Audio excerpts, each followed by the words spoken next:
자, 교과서 빠르게 밑줄을 긋고 마무리하도록 하겠습니다.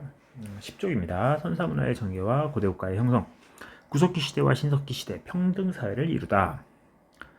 만주와 한반도 지역에 사람이 살기 시작한 것은 약 70만 년 전이다. 이때부터를 이제 구석기 시대 이렇게 우리가 부르죠. 잠깐만, 자, 구석기 시대.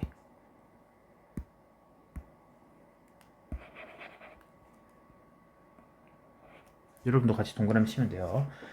이 시기에는 돌을 깨거나 떼어 만든 첫 번째 1번 뗀석기를 사용했다. 구석기 시대 사람들은 식물 열매나 뿌리 등을 채집하고 짐승을 사냥하며 생활했다. 이들은 주로 한 번째 동굴이나 바위 그늘의 거주, 그리고 막집, 사냥감을 찾아서 네 번째 이동 생활을 하였다. 그래서 대표적인 그 뗀석기 중에 아까 얘기했던 주먹도끼가 있어요. 이것도 봐두세요. 만주와 한반도 지역의 신석기 시대 동그라미 치시고 약 1만 년 전부터 시작되었던 것으로 알려진다. 신석기 시대는 첫 번째 농경과 목축이 시작되어 식량을 스스로 생산할 수 있었지만 여전히 사냥과 채집, 고기잡이 등으로 식량을 구했다. 신석기 사람들은 돌을 갈아 만든 간석기 그리고 토기 곡물을 저장했다. 또한 가락바퀴와 뼈바늘을 이용해 돌을 만들었다. 아까 가락바퀴 얘기를 했었습니다. 이렇게 생긴 거예요.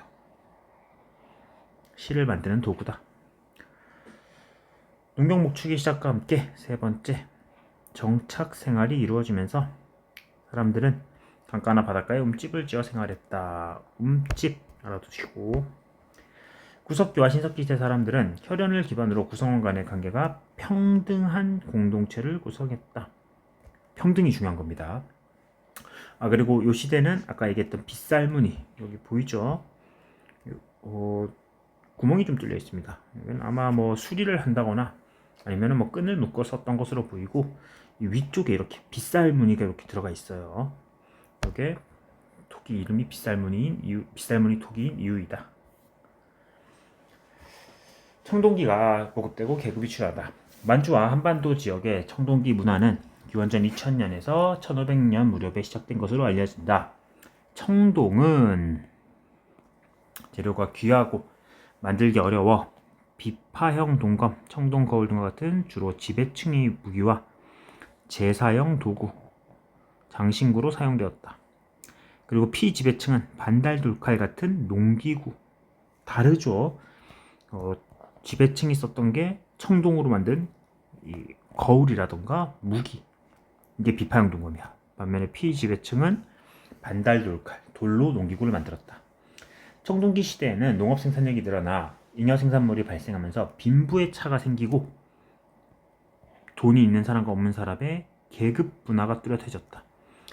권력과 경제력이 우세한 집단이 등장해 주변의 약한 집단을 정복하거나 통합하기도 했다.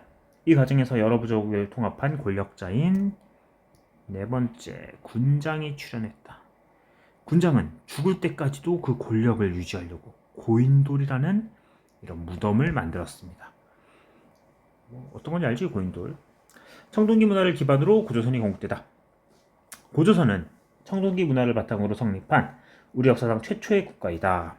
삼국유사 첫 번째는 당군왕검이 고조선을 건국한 이야기가 있는데, 아까 얘기했듯이 그 당군왕검역에서 지배계급의 출현, 정치 세력의 통합과 복속, 농경사의 모습, 재정일치사회의 모습 등이 담겨 있다. 고조선은 야오닝 지방과 한반도 서북부 지방을 중심으로 성장했다. 중국의 진안교체기에는 많은 유이민이 고조선으로 이주해왔다. 한 건국 이후 고조선으로 들어온 위만은 준왕을 몰아내고 고조선의 왕위를 차지, 그리고 위만 조선의 철제 무기, 위만이 들어오고 나서 철이 들어왔다 했죠. 그래서 점점 성장해서 중개 무역을 하였다. 그러나 한 무제의 침입으로 결국 멸망. 우리가 고조선의 영토를 추측할 때는 앞에 나왔던 이 비파형 농검하고 고인돌 이 두 가지를 이용해서 고조선의 영토를 지금 추측하고 있습니다. 정확한 기록이 없기 때문에. 다음, 철기 문화를 바탕으로 여러 국가가 성장하다. 이제 철을 사용합니다. 철은 청동과 다르게 흔하기 때문에 무기도 만들었지만 농기구도 만들었어요. 만주와 한반도 지역에서는 기원전 5세기 무렵부터 철기를 사용하였다. 철제 농기구의 보급으로 농업 생산력이 크게 향상. 철제 무기의 사용으로 정복 전쟁도 활발해졌다. 이러한 철기 문화를 바탕으로 만주와 한반도 지역에 부여, 고구려, 옥저, 동해, 사만 등 여러 나라가 등장했다. 이들 나라는 고조선의 옛 땅과 주변 지역에 세워진 한 군영과 교류하거나 항쟁하면서 성장했다. 그러나 국가의 규모와 발전 단계에는 차이가 있다. 부여와 고구려. 숭화강 유역의 평야지대에서 성장한 부여는 동그라미 치고 둘 다 연맹체 국가이다. 부여는 왕이 중앙을 다스리고 왕 아래로 여러 가들이 사출도를 나누어 다스렸다.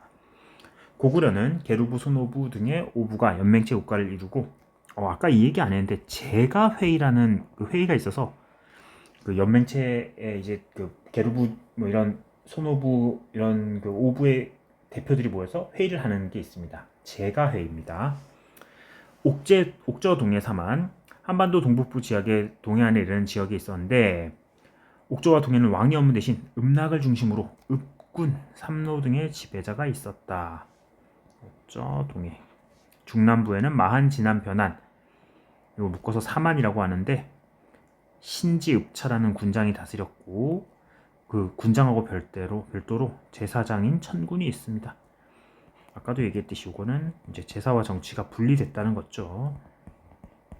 나중에 마하는 백제, 진안은 신라, 변안은 가야가 성장합니다.